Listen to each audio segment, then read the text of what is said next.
चलिए अभी next type का जो इलेक्ट्रॉन डिस्प्लेसमेंट इफेक्ट है, this is what that electromeric effect और द इलेक्ट्रोमेरिक शिफ्ट। ठीक है, तो जो इलेक्ट्रोमेरिक इफेक्ट है, इलेक्ट्रोमेरिक शिफ्ट है, इसमें है ना हम कौन सी चीज बोलते हैं पहली तो कि ये एक टेम्पररी इफेक्ट होता है। ठीक है ना, क्या बोलेंगे इसका जो पहला कैरेक्टर है, दिस इज व्हाट, ये एक टेम्पररी इफेक्ट होता है। ठीक है, और दूसरा जो कैरेक्टर होता है इसका वो कौन सा रहेगा, तो हम बोलेंगे इलेक्ट्रोमेरिक शिफ्ट में पाई इलेक्ट्रॉन्स का ट्रांसफर इन्वॉल्व होता है ना। इलेक्ट्रोमेरिक शिफ्ट में क्या रहेगा, तो हम बोलेंगे इट इज पाई इलेक्ट्रॉन्स का ट्रांसफर इन्वॉल्व होता है। ठीक है ना, तो इसका मतलब क्या होगा, तो हम बोलेंगे इलेक्ट्रोमेरिक इफेक्ट हमको सिर्फ वही देखने को मिलेगा जहां पर मॉलिक्यूल में क्या प्रेजेंट होते हैं, पाई इलेक्ट्रॉन्स प्रेजेंट होते हैं। ठीक है ना, इलेक्ट्रोमेरिक इफेक्ट हमको सिर्फ उन मॉलिक्यूल्स में ही देखने को मिलेगा जिनमें पाई इलेक्ट्रॉन्स प्रेजेंट होता है ना। अब कौन सी चीज अपन बोलते हैं, तो हम बोलेंगे इलेक्ट्रोमेरिक इफेक्ट क्या बोले हमने, टेम्पररी इफेक्ट है और सिर्फ पाई बॉन्ड कंटेनिंग मॉलिक्यूल्स में ही देखने को मिलता है।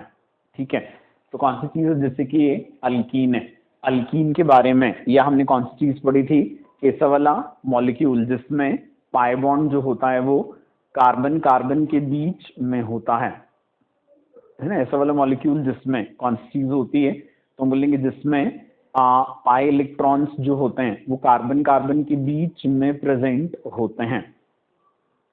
ठीक है ना, तो ऐसे वाले मॉलिक्यूल को हम क्या बोलते हैं, तो हम बोलेंगे ऐसा वाला जो मॉलिक्यूल रहेगा ये इलेक्ट्रॉन रिच होता है ना। जब पाई बॉन्ड किस में होता है, तो हम बोलते हैं कार्बन कार्बन के बीच में होता है, तो इस टाइप का जो पाई बॉन्ड होता है ये मॉलिक्यूल को इलेक्ट्रॉन रिच बनाता है ना। ये मॉलिक्यूल को इलेक्ट्रॉन रिच किस तरीके से बनाता है, तो हम बोलेंगे इसमें ना ये जो दोनों एटम्स इनकी इलेक्ट्रोनेगेटिविटी सेम होती है और पाई इलेक्ट्रॉन्स जो होते हैं ये पाई इलेक्ट्रॉन्स किसके, तो हम बोलेंगे एटम के इन्फ्लुएंस में ज्यादा नहीं होते हैं, तो ये थोड़ा सा बाहर की तरफ निकले हुए होते हैं। ठीक है, तो कौन सी वाली चीज हो जाएगी, तो हम बोलेंगे ये इलेक्ट्रॉन डेंसिटी जो होती है ये एक्सपोज्ड इलेक्ट्रॉन डेंसिटी होती है और इस पर एटम्स का स्ट्रॉन्ग होल्ड नहीं होता है ना।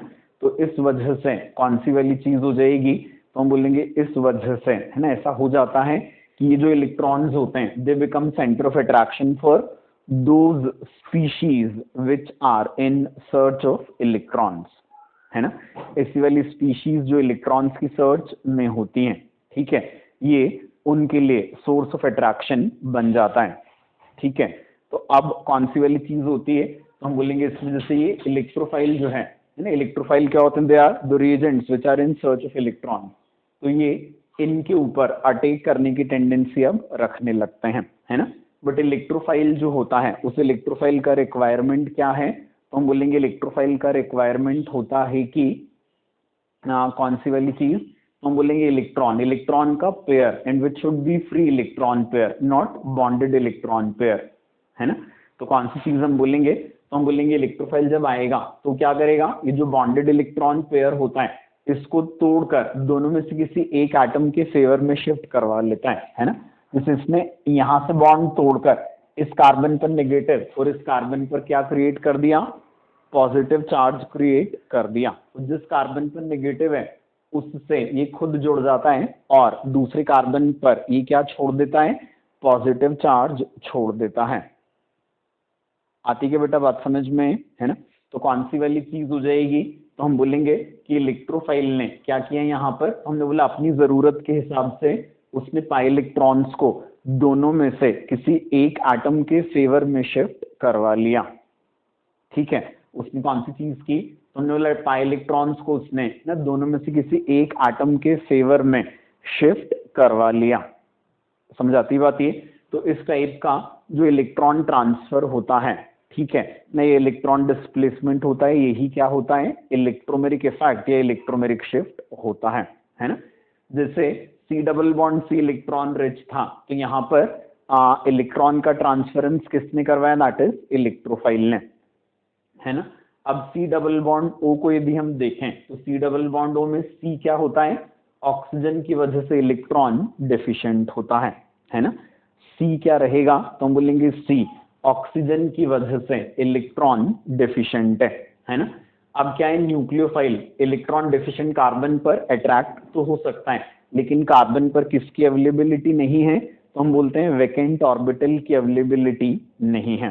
ठीक है, तो अब कार्बन पर यदि वैकेंट ऑर्बिटल लाना है तो क्या करेगा, न्यूक्लियोफाइल जब यहाँ अटैक करता है तो वो पाई इलेक्ट्रॉन्स को किधर, ऑक्सीजन के फेवर में शिफ्ट करवा देता है, जिसकी वजह से ऑक्सीजन पर निगेटिव, कार्बन पर आता है पॉजिटिव, और इस सी पॉजिटिव पर कौन जुड़ जाता है, दैट इज न्यूक्लियोफाइल जुड़ जाता है। ठीक है, तो फिर से अटैकिंग रिएजेंट ने अपनी जरूरत के हिसाब से पाई इलेक्ट्रॉन्स का शिफ्टिंग करवा दिया किस पर, तो हमने बोला दोनों में से किसी एक एटम के फेवर में। ठीक है, तो ये भी क्या होता है, इलेक्ट्रोमेरिक इफेक्ट या इलेक्ट्रोमेरिक शिफ्ट होता है। ठीक है, तो अब इसके बेसिस पर इलेक्ट्रोमेरिक इफेक्ट या इलेक्ट्रोमेरिक शिफ्ट को जब हमको डिफाइन करना होगा तो हम इसको कैसे डिफाइन कर पाएंगे, तो हम बोलेंगे इलेक्ट्रोमेरिक इफेक्ट या इलेक्ट्रोमेरिक शिफ्ट मतलब क्या, तो हम बोलेंगे अटैकिंग रिएजेंट जब अपनी जरूरत के हिसाब से कौन सी वाली चीज करता है, तो हम बोलेंगे जो शेयर्ड पाई इलेक्ट्रॉन पेयर होता है उसको दोनों में से किसी एक एटम के फेवर में शिफ्ट करवा लेता है। ठीक है, तो इस टाइप का जो पाई इलेक्ट्रॉन ट्रांसफर होता है उसका नाम क्या होता है, इलेक्ट्रोमेरिक इफेक्ट या इलेक्ट्रोमेरिक शिफ्ट। समझाइए क्या बेटा बात ये है ना, ये क्या कहलाएगा, इलेक्ट्रोमेरिक इफेक्ट या इलेक्ट्रोमेरिक शिफ्ट कहलाता है। ठीक है, तो इलेक्ट्रोमेरिक इफेक्ट या इलेक्ट्रोमेरिक शिफ्ट को हम डिफाइन कैसे करते हैं, तो हम बोलेंगे it is shifting of pi electron pair in favour of any one of the shared atoms on the need of attacking reagent, है ना, क्या बोले हमने, shifting of pi electron pair in favour of any one of the shared atoms on the need of attacking reagent, है ना, is known as what that electromeric effect और electromeric shift, है ना। attacking reagent जब अपनी जरूरत के हिसाब से क्या करवा लेता है, पाई इलेक्ट्रॉन पेयर को दोनों में से किसी एक एटम के ना शेयरिंग एटम्स के फेवर में शिफ्ट करवा लेता है, तो इस टाइप का जो इलेक्ट्रॉन शिफ्ट होता है वो कहलाता है इलेक्ट्रोमेरिक इफेक्ट या इलेक्ट्रोमेरिक शिफ्ट। आई बेटा बात समझ में अच्छे से, है ना, इसको इलेक्ट्रोमेरिक इफेक्ट या इलेक्ट्रोमेरिक शिफ्ट बोलते हैं। क्लियर है अच्छे से ये, ठीक है। अब कौन सी चीज अपन बोलेंगे यहाँ, तो हम बोलेंगे कि जब इलेक्ट्रोमेरिक शिफ्ट जो होती है वो क्या होती है, कार्बन के फेवर में होती है ना, मतलब कार्बन से कार्बन या किसी और एटम से कार्बन, है ना, जब कभी भी इलेक्ट्रोमेरिक शिफ्ट कहाँ से कहाँ होगी तो हम बोलेंगे दैट इज कार्बन के फेवर में होगी, वो क्या कहलाती है, दैट इज प्लस ई, है ना, it is from some other carbon और from some other atom to carbon, है ना, तो जब कभी भी इलेक्ट्रॉन पेयर का शिफ्टिंग किधर होता है, कार्बन के फेवर में होता है ना, कार्बन से कार्बन या किसी और एटम से कार्बन, तो ये क्या कहलाता है, इलेक्ट्रोमेरिक इफेक्ट है, इलेक्ट्रोमेरिक शिफ्ट मतलब प्लस ई कहलाता है। ठीक है, माइनस ई मतलब क्या, तो हम बोलेंगे जब पाई इलेक्ट्रॉन्स की शिफ्टिंग कहाँ होगी, तो हम बोलेंगे कार्बन से किसी और एटम पर।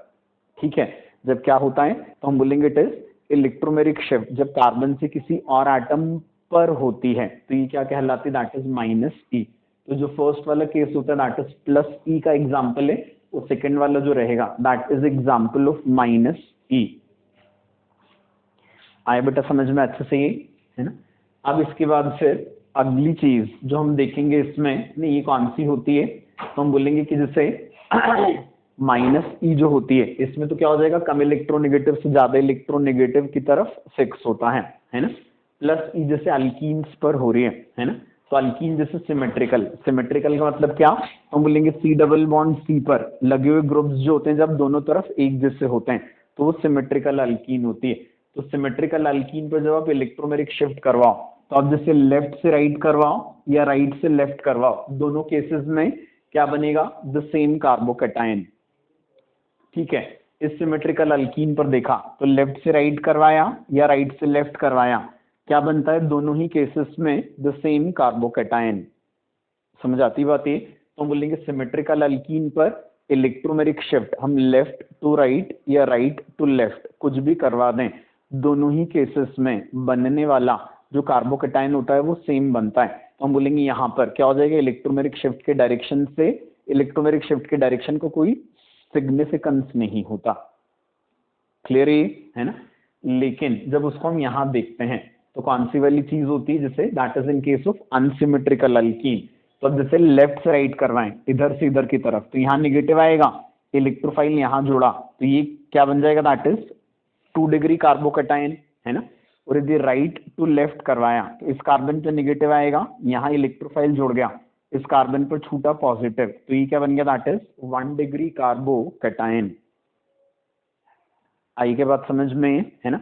तो हम कौन सी चीज बोलते हैं, तो हम बोलेंगे यहाँ पर, है ना, क्या हो जाता है, तो हम बोलेंगे यहाँ पर, है ना, दोनों जगह कौन सी वाली चीज हो जाती है, तो हम बोलेंगे यहाँ पर दोनों जगह में, ना, इधर अलग कार्बोकैटायन बन रहा था, यहाँ अलग कार्बोकैटायन बन रहा था, इस वजह से कौन सी चीज बोली जाती है, तो हम बोलेंगे इस वजह से, है ना, क्या हो जाएगा, तो हम बोलेंगे कि अनसिमेट्रिकल अल्कीन्स के केस में इलेक्ट्रोमेरिक शिफ्ट का डायरेक्शन हमेशा वो रखा जाएगा जिससे क्या बनेगा, ज्यादा स्टेबल कार्बोकैटायन बनेगा।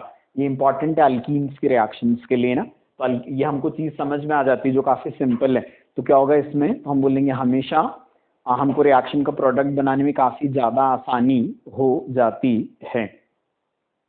क्लियर होगी बेटा बात ये, है ना। तो कौन सी चीज बोली हमने, अनसिमेट्रिकल अल्कीन्स के केस में the direction of electromeric shift it will be the one which is leading to formation of more stable carbocation, है ना। सिमेट्रिकल अल्कीन में इलेक्ट्रोमेरिक शिफ्ट कहीं भी करवा दी, बनने वाला प्रोडक्ट सेम था, लेकिन अनसिमेट्रिकल अल्कीन्स के केस में इलेक्ट्रोमेरिक शिफ्ट का डायरेक्शन हमेशा वो होगा जिससे क्या बनेगा, ज्यादा स्टेबल कार्बोकैटायन बनता है। क्लियर है ना, जैसे कि यहाँ तो ये वाला डायरेक्शन इलेक्ट्रोमेरिक शिफ्ट का गलत है, ये वाला डायरेक्शन इलेक्ट्रोमेरिक शिफ्ट का सही है। क्लियर बेटा अच्छे से यहाँ तक, है ना। अब इलेक्ट्रोमेरिक इफेक्ट के जो एप्लीकेशंस हैं, ये रिएक्शन मैकेनिज्म लिखते समय आते हैं, इसको अलग से अपन एप्लीकेशंस इसके नहीं देखते हैं, ठीक है।